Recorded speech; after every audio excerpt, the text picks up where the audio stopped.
The Six-Day War of 1967 was a pivotal event in the history of the Middle East.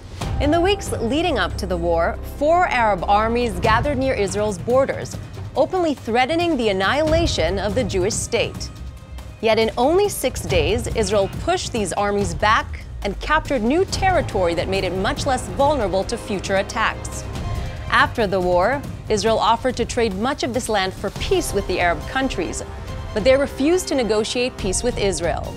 Many of the dilemmas that Israel faces today had their beginnings at this critical time. In this series of video posts over the next month, we will relive these dramatic events that took place 50 years ago today.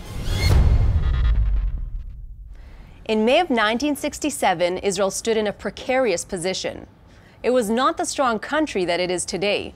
Only 19 years earlier, it had barely survived its war of independence. In that war, 5 Arab armies had simultaneously invaded in an effort to prevent the creation of a Jewish state.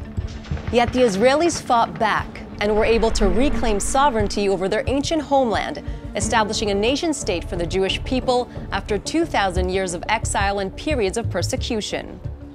The War of Independence ended in 1949, but Arab rejection of Israel had produced continued terrorism from 3 borders. To Israel's north, from the Golan Heights, Syria shelled Jewish communities in the valley below on a regular basis.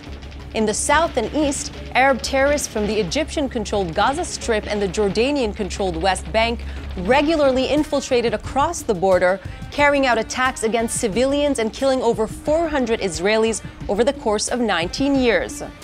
At its narrowest point, Israel was only 9 miles wide and vulnerable to an attack from Jordan that could cut the country in half. Its supply of water was also under threat. Beginning in 1964, the Syrians had been trying to divert the flow of Israel's critical water source, the Jordan River.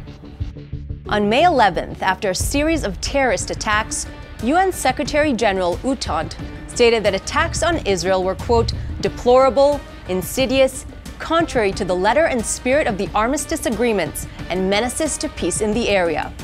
Israel had faced these threats since its birth. Long before the Six-Day War and before Israel had control of the West Bank, its Arab neighbors had rejected Israel's right to exist. To the Arab world, Israel's borders, the ceasefire lines of 1949, were simply the points where the war was paused, to be resumed at any moment. That moment was approaching.